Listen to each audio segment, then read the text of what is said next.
Welcome to Brewed in America, the podcast that delves into and falls in love with American culture every single week. Thank you so much for tuning in again this week. I am very excited for today's show. We are going to introduce a new series of episodes on a series of topics, specifically on Christianity in America and how Christianity shaped America, the culture, the policies, the procedures, the Declaration of Independence, the Constitution, everything that we know about life. As Theodore Roosevelt said, if we were to remove the Bible and Christianity from it, you would not recognize it at all. So we are going to spend the next couple of weeks diving into that and really getting a grasp on how Christianity has shaped American culture. But now,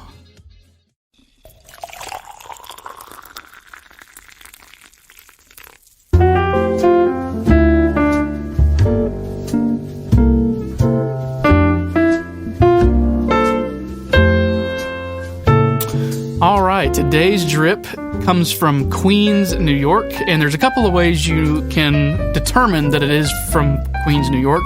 One of which is looking at the bag and looking at the bottom of the bag, and it says that it is brewed in Queens, New York. The other way that you can tell is the name of the coffee is called Holler Mountain. Now, anybody outside of the city will tell you that that is an oxymoron. A holler is not a mountain, and a mountain is not a holler. A holler is a valley.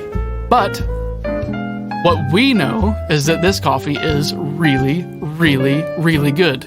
Now, I can't speak to their politics, mainly because they are based in Queens, New York, and there are several locations, for example, in Portland, Oregon, and I can only assume that it is probably not in Chaz, because Chaz is defunct, but this coffee is not defunct. This coffee is really good, politics aside.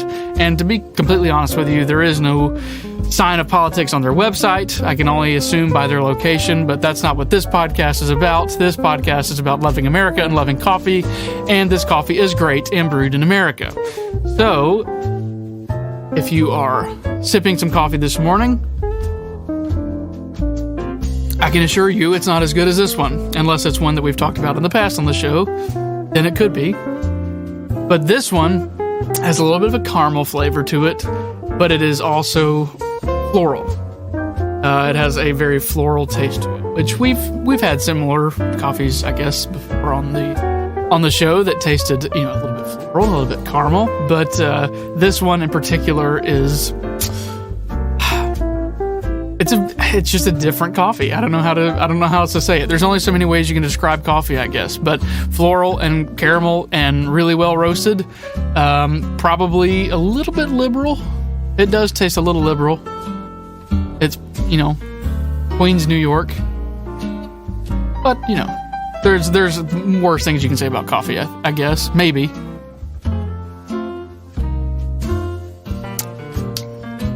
That is really good. And being a city coffee in an International Farmall mug adds a little bit different element to it.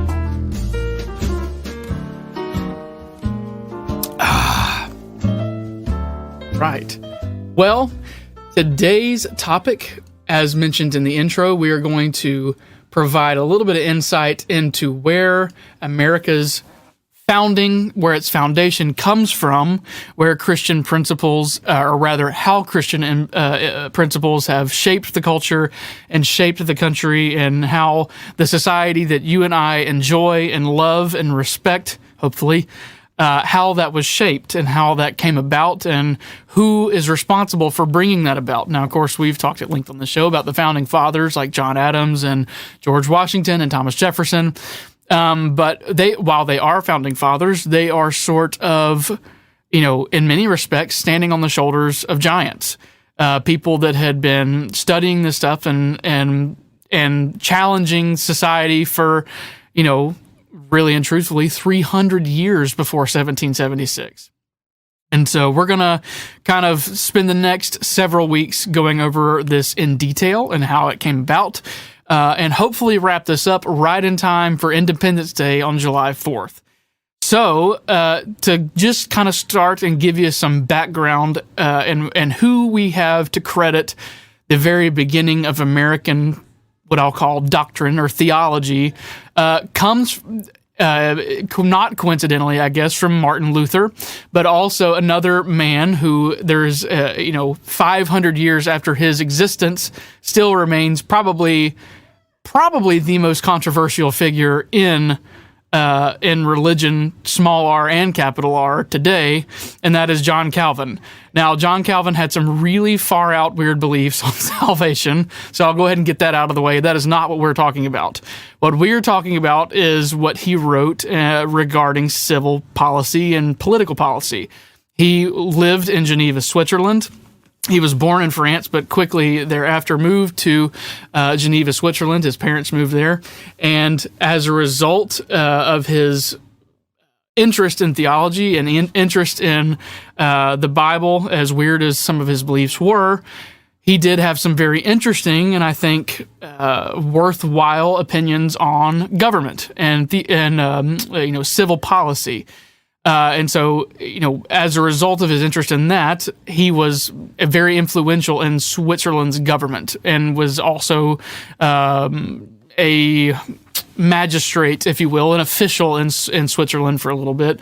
And so he did spend a lot of time writing on that. So with him, Martin Luther, again, is another one. John Wycliffe, John Locke, who, of course, was from Scotland. A lot of interesting people. This, of course, is around the 1500s, 1550, 1570, 1580, something like that.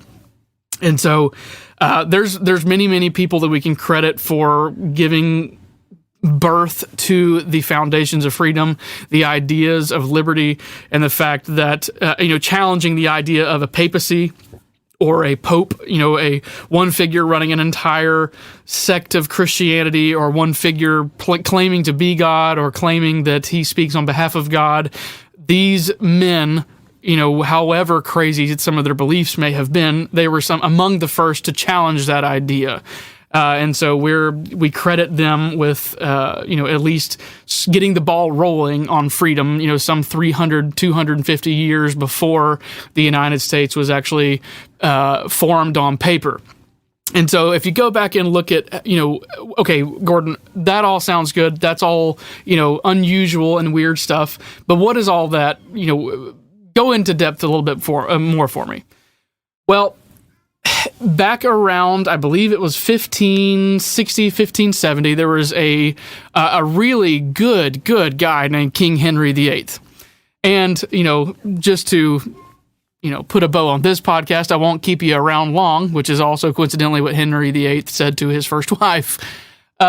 So King Henry VIII was married to a woman named Catherine. Catherine was a Scot, and King Henry VIII came to despise Catherine, and King Henry VIII wanted to divorce Catherine, but being that he was Catholic, the Pope forbade it, and the Catholic doctrine forbade it. So, as any reasonable person would, he just started his own church, and put in the bylaws of the church that you were allowed to divorce, and lo and behold, he got divorced. That church that he started, we now refer to as the Church of England, and those who are members of the Church of England, we call Anglicans. But eventually what happened is King Henry VIII, after starting this church, he eventually died. And who assumed the throne after him? Well, none other than I believe it was his daughter or his granddaughter, Mary. If you've ever heard the term Bloody Mary, that is where that name comes from, is King Henry VIII's offspring, Mary. Mary was a staunch Catholic and hated Anglicans. So much so that in the 5 short years that she was on the throne, managed to kill no less than about 5,000 Anglicans, which is incredible and really, really sad. But in the midst of that tragedy, the Anglicans left and went up to Switzerland. And as we just said a few minutes ago, who was in Switzerland? John Calvin. Well, after hanging around Switzerland for some time, they, of course, were listening to John Calvin, reading his writings and hearing what he had to say, just being that he was one of the loudest voices in Switzerland at the time. And so they heard what he had to say, particularly on the fact that there is not one person who can intercede between you and God. Only Jesus Christ can do that. He also was one of the people who said, or kind of developed the doctrine of lesser magistrates. And we'll get into that in a few minutes. We might have briefly touched on that on another episode, but we'll get on that in a minute.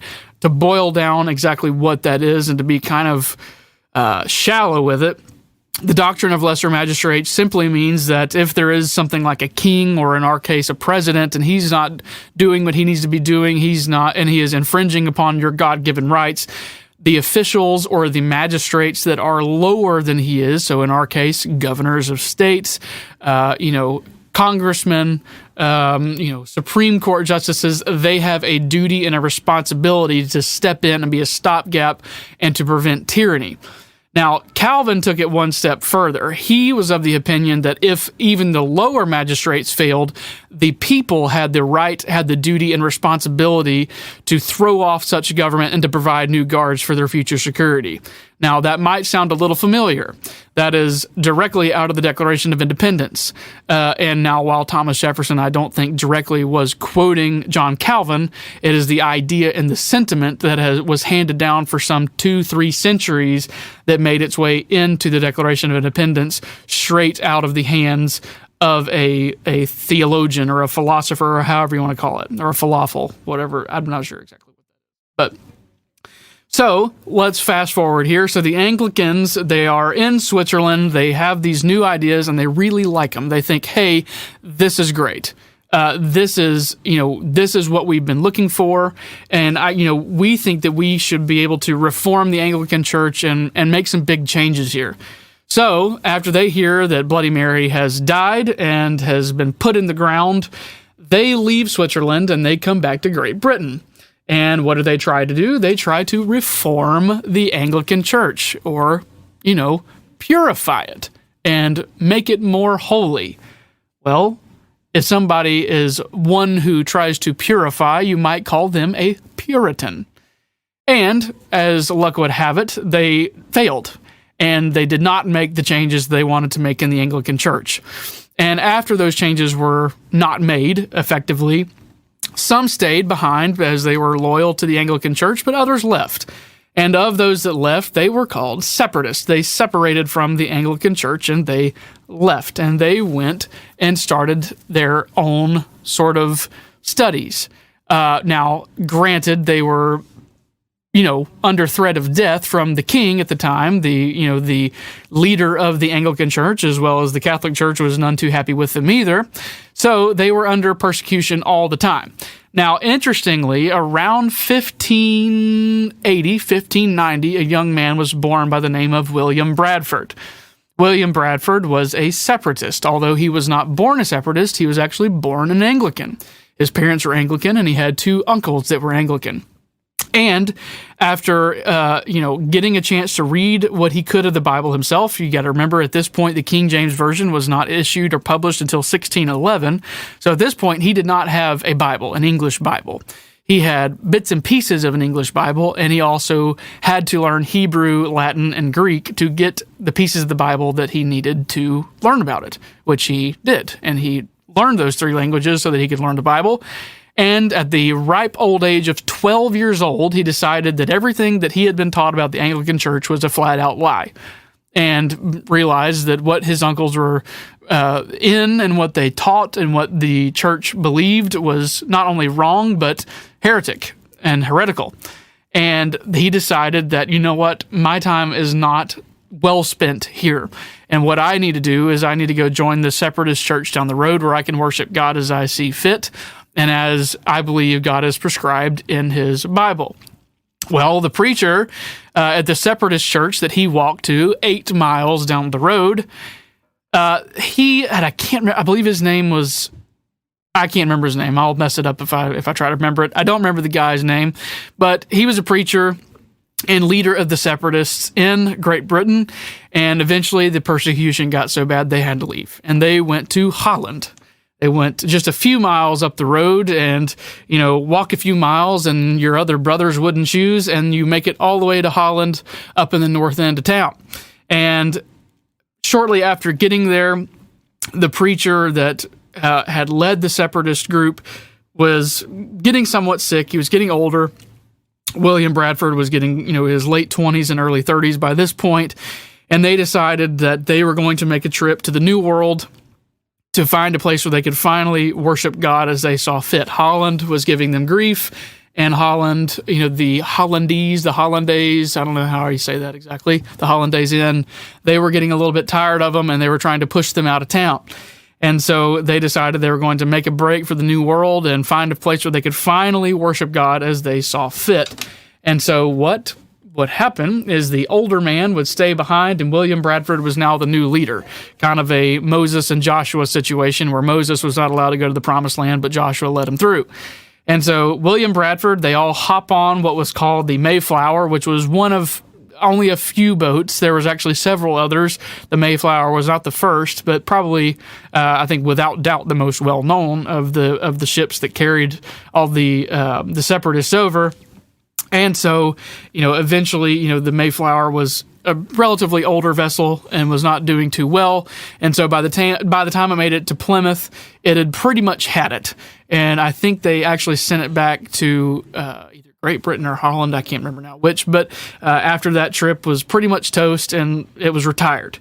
But after arriving on Plymouth Rock, William Bradford and the other separatists, and there were a few Puritans with them too, I believe, they set up camp at Plymouth Rock. They actually made landfall at Cape Cod, which, if you're looking at a map and you're looking at the United States and you see Massachusetts, you have a little square and a little tip that comes off the side. Looks like a little, like if you hold up your right hand to make a C shape with your right hand, that's kind of what it looks like. And they landed right on the tip of your hand, and after realizing that that was not exactly the best place to set up camp, they followed down the coastline all the way to the mainland United States, where they set up Plymouth, Massachusetts.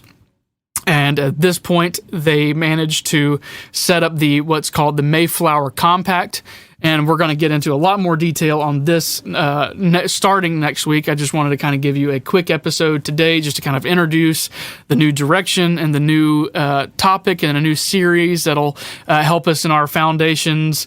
I guess we could call it Foundations of Freedom, or I don't know. We'll think of a name starting next week for it. But this summer, I think the summertime always seems to have been the time for movement in American culture, going back to the 1700s. 1776, and we have July 4th, 1776 is when the Declaration of Independence is signed. June 1775, General Washington was made commander-in-chief of the Continental Army. So the summertime seems to be the time when things happen in the United States, and changes are made. And so to honor that and kind of make our own holiday out of it, we're going to spend the next couple of months going over the foundations of what made this country happen to begin with. And so hopefully all that so far has been an interesting introduction, but we'll pick up next week on the Mayflower Compact and go over that covenant that the Pilgrims made with God and dedicated and consecrated this continent, as Abraham Lincoln said in the Gettysburg Address.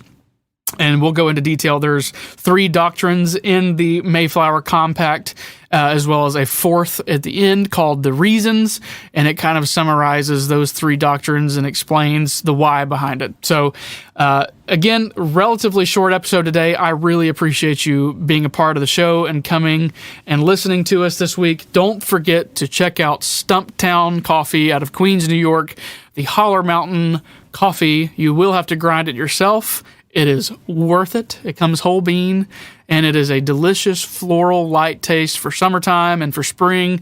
It is, by the way, great cold. If you brew it and then put it in the fridge for a little bit, when it gets hot outside and you still want coffee, but you don't want something that's 115 degrees going down your neck, put it in the fridge. It's really good. And as light as this coffee is, and as naturally sweet as this coffee is, it does well in the fridge. So don't forget to check them out.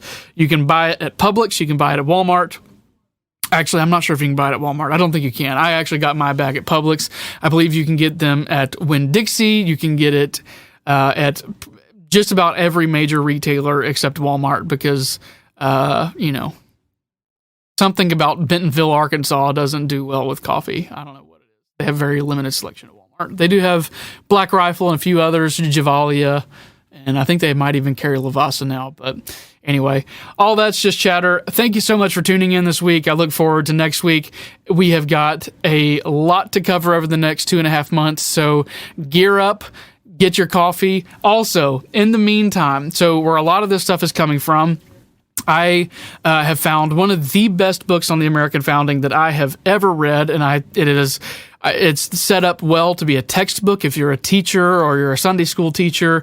The name of the book is called Proclaiming Liberty Through All the Land by Mark David Hall. It is a great book, and it goes into great detail on America's founding and how Christian principles established the United States and established freedom and liberty for all people, not just, white Americans, white male Americans. The Bible and Christianity is the source of all freedom and liberty. In fact, it calls itself that in several places. So go check that book out. It's $16 on Amazon, free shipping. Get it in by first thing tomorrow and spend a little bit reading it. If you're diligent about it, you can get through it in a couple days. I think I've gotten through half of it in 2 days. So really spend a little bit of money on it and just have it on hand. It'd be great for your kids too. It's not a hard book to read. Proclaiming Liberty Throughout All the Land by Mark David Hall. Go on Amazon, order that, take a look at it. Highlight a few things you think are interesting. Until next week, I'm your host, Gordon Michael Porter. Thank you so much for tuning in. I'll see you next week. Good luck, God bless, and God bless America.